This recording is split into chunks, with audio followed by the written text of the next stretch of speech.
Welcome to my channel effortless physics. आज हम करने वाले हैं रोटेशनल मोशन। ये चैप्टर से हमेशा 3 क्वेश्चंस आते ही आते हैं। अगर आप मेरा पूरा वीडियो एंड तक देखते हैं, पूरा rotational motion, so I can assure you will get this 3 marks. आपसे ये 3 मार्क कोई भी नहीं छीन सकता। इसके जितने भी क्वेश्चंस आएंगे आपसे अच्छे से सॉल्व होंगे, इसकी भी मैं गारंटी आपसे देती हूँ। Just you have to do one thing, you have to watch this video completely, और इसके बाद मैं जितने भी इसके वीडियोस डालूंगी वो भी आपको जरूर देखना है। Okay, so without wasting time we are starting with moment of inertia. Inertia हम सबको पता है, मैं एकदम डिटेल में अभी नहीं जा सकती as we have less time and we have to cover maximum things. तो अगर हम ट्रांसलेशन मोशन की बात करते हैं, वहां पे इनर्शिया होता है, और वहां पे इनर्शिया हम मास की मदद से मेजर करते हैं। जिस बॉडी का मास ज्यादा उस बॉडी का इनर्शिया ज्यादा।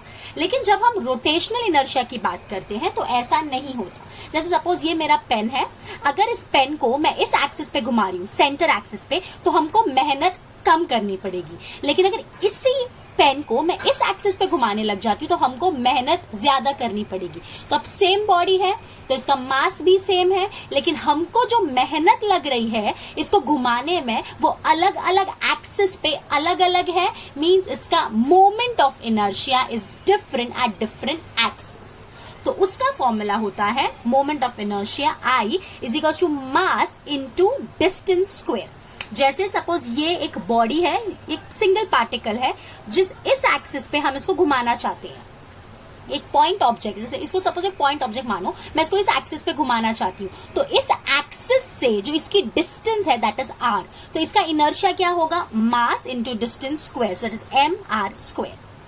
लेकिन अगर जो मेरी बॉडी है वो एक पार्टिकल से नहीं बनी है, उसमें काफी सारे पार्टिकल्स है, m1, m2, m3, m4, तो हमारा इनर्शिया क्या होगा, बहुत सिंपल बच्चा, हर एक का इनर्शिया हम सेपरेटली निकालेंगे और सबको ऐड कर देंगे। Means m1 r1 square plus m2 r2 square plus m3 r3 square plus dot dot dot mn rn square. Okay miss, ये भी समझ गया। अभी अगर हमारी बॉडी इनफाइनाइट पार्टिकल से बनी है तो क्या मिस हम पूरे पार्टिकल्स को काउंट करते जाएं? फिर तो हमारा पेपर यही खत्म हो जाएगा। तो हम क्या करेंगे, तो हम क्या करते हैं, हम यूज करते हैं इंटीग्रेशन। ये आप लोग को पता ही होगा, हमेशा से अपना जो वो 11 से आप लोग पढ़ते आ रहे हो कि अगर कोई भी बॉडी इनफाइनाइट पार्टिकल से बनी होती है तो हम क्या करते हैं, इंटीग्रेशन। जैसे सपोज ये एक बॉडी है, ठीक है, इसको हम इस एक्सिस पे घुमा रहे हैं, तो आपको क्या करना है, इस बॉडी में से एकदम छोटा सा पार्टिकल एक ले लेना है जिसका मास कितना है, dm, छोटू सा मास, और इसका इस एक्सिस से जो डिस्टेंस है दैट इज r। तो आपने इसका इनर्शिया निकाला, इसका इनर्शिया क्या होगा बच्चों, dm into r square.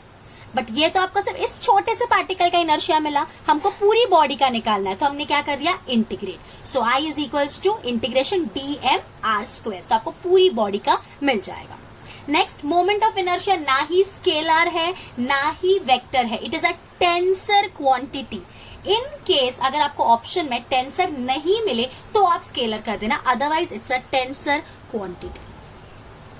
Next, moment of inertia is least when axis pass through center of mass and axis of rotation is perpendicular to the plane.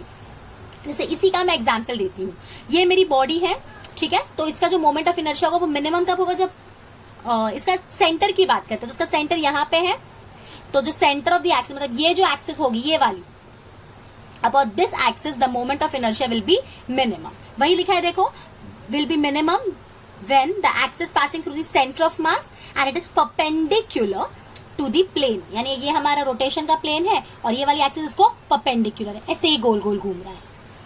Okay, next, अगर दो बॉडीज हैं, दोनों का शेप सेम है but दोनों का मास और radii अलग अलग है, और हम लोग उसको किसी इंक्लाइन, यानी ऐसा सरफेस है, यहाँ से हमने दोनों बॉडीज को नीचे गिराया। ध्यान से सुनना बच्चों, ये इंक्लाइन प्लेन है, दोनों का शेप सेम है बट दोनों का मास और रेडियस अलग अलग है, तो वो दोनों एक साथ नीचे पहुंचेंगी और दोनों की स्पीड भी सेम होगी। ये हर एक पॉइंट जो मैं डिस्कस कर रही हूँ वो एग्जाम में डायरेक्ट वो लोग पूछते हैं। वापस सुनो, दो बॉडीज, दोनों का मास अलग, दोनों का रेडियस अलग, लेकिन दोनों का शेप सेम है, तो दोनों सेम टाइम पे नीचे पहुंचेंगी और दोनों की वेलोसिटी नीचे पहुंचने वाली भी सेम होगी। Next, for same mass and dimension moment of inertia of hollow body is more than rigid body. यानी हमारे पास दो स्पीयर्स हैं, एक है सपोज हम लोग मान लेते हैं दोनों का मास सेम है, और एक है हॉलो स्पीयर और दूसरा है सॉलिड स्पीयर। तो हॉलो स्पीयर का मोमेंट ऑफ इनर्शिया ज्यादा होगा। क्या रीजन हो सकता है इसका? जैसे क्योंकि यहाँ पे जो पार्टिकल्स है दोनों का मास सेम है ना, तो इन हॉलो के केस में जो मास है वो एक्सिस से ज्यादा डिस्टेंस पे होंगे। सॉलिड में से ऐसा पूरा भरा हुआ है, यहाँ पे भी पार्टिकल है, यहाँ पे भी है, यहाँ पे भी है, यहाँ पे भी है, लेकिन जब हॉलो की बात करते हैं तो सारा का सारा मास आउटर सरफेस पे लोकेटेड है, तो ऑब्वियसली आउटर सरफेस पे लोकेटेड है तो उसका डिस्टेंस ज्यादा होगा, तो इस केस में हॉलो का मोमेंट ऑफ इनर्शिया ज्यादा होता है। नेक्स्ट, ये जो मोमेंट ऑफ इनर्शिया है this depends on the mass obviously because m है, dm है, शेप, साइज ऑफ बॉडी, क्या शेप है क्या साइज है उस पर डिपेंड करता है। उसके बाद distribution of mass about the axis, यानी जो मास है वो एक्सिस से नजदीक है कि दूर है। अगर मास नजदीक होगा तो इनर्शिया कम होगा और मास दूर होगा तो इनर्शिया ज्यादा होगा। Next is position and orientation of axis, वो जो एक्सिस है उसकी पोजीशन कहाँ पे है उस पर भी डिपेंड करता है। इसका यूनिट क्या है? kg metre square and dimension m1 l2 t0। Okay students, next is radius of gyration. Radius of gyration क्या होता है? रेडियस ऑफ गायरेशन समझो जैसे ये हमारी बॉडी है और ये एक्सिस पे हम इसको गोल गोल घुमा रहे हैं और इसका सारा का सारा मास यहाँ पे कॉन्सेंट्रेटेड है। You know the centre of mass, the whole mass is assume to be concentrated at this point. तो इसका मास कितना हो गया? इस पॉइंट का ही m, और इसका इस एक्सिस से जो डिस्टेंस है that is k। So this k is called as radius of gyration. तो ऑब्वियसली बात है अगर हमारी एक्सिस अलग अलग जगह पे हम ले लें तो एक k की वैल्यू भी चेंज हो जाएगी। So radius of gyration k का फॉर्मूला है √I/m। वेरी वेरी इंपॉर्टेंट मेरे बच्चों, आपको अगर किसी बॉडी का इनर्शिया पता है उसको मास से डिवाइड कर दो और फिर उसका रूट ले लो तो आपको उसका k मिल जाएगा। मैं आगे इसके एग्जाम्पल्स भी आपको बताऊंगी। तो I क्या हो गया? mk², mass into radius of, यानी अगर यहां से ही देखें तो स्क्वायर कर दो तो k² is I/m, so I is mk²।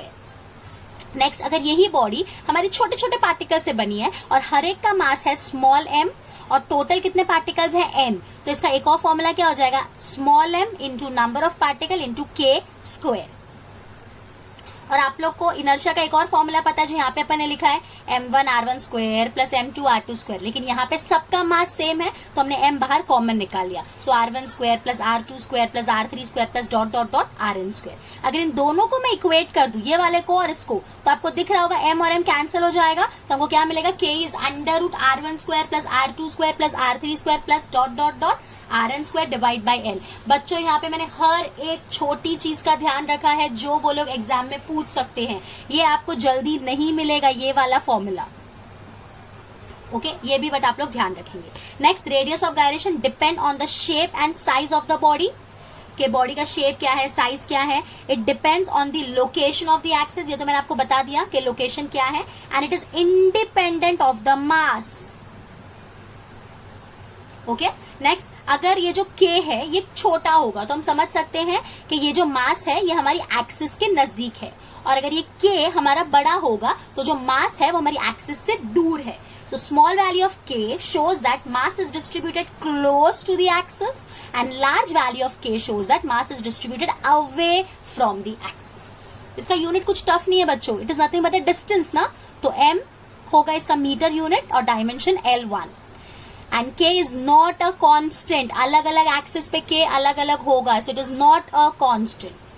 Next, for a given body inertia is constant but moment of inertia is variable. जैसे अगर इस बॉडी की बात करूं तो इसका जो इनर्शिया होगा वो कांस्टेंट होगा बिकॉज इनर्शिया सिर्फ मास पे डिपेंड करता है, लेकिन मोमेंट ऑफ इनर्शिया कांस्टेंट नहीं होगा because it depends on the distribution of the mass, it depend on the shape, it depend on the size, it depends on the position and orientation of axis. So this is all it about moment of inertia and radius of gyration. उसके बाद ये moment of inertia ढूंढने के लिए हमारे पास दो formulas हैं या दो डेरिवेशंस आप बोल सकते हो। इसका बोर्ड्स में आप लोगों ने डेरिवेशन किया भी होगा। यहाँ पे हम सबसे पहले ले रहे हैं थियरम ऑफ पैरेलल एक्सिस। अब पैरेलल एक्सिस क्या है बेटा, ये देखना, ये मेरी एक बॉडी है और यहाँ से आपको दिख रहा है ये मेरा सेंटर ऑफ मास है। तो सेंटर ऑफ मास के अबाउट जो इनर्शिया है उसको मैंने नाम दिया IC, लेकिन मुझे इनर्शिया निकालना है at about a point P which is parallel to IC। मतलब हमको इसके अबाउट निकालना है, लेट दिस बी I0, और ये दोनों एक दूसरे को पैरेलल है। तो ये I0 क्या होगा, I0 is equals to IC plus MH square. IC is the inertia about the centre of axis, I0 is the inertia about this axis जो हमको ढूंढना है, and M is the total mass, H बच्चों is this distance between the two. Okay, तो ये हमारा standard formula है, और ये वाला फॉर्मूला कोई भी बॉडी हो उसके लिए एप्लीकेबल है।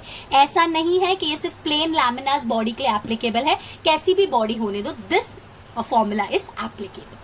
So my students, that's it in this video. Do stay tuned for coming videos. Till then, bye bye, take care. As I always say, keep faith in you and faith in me. We'll make it work together.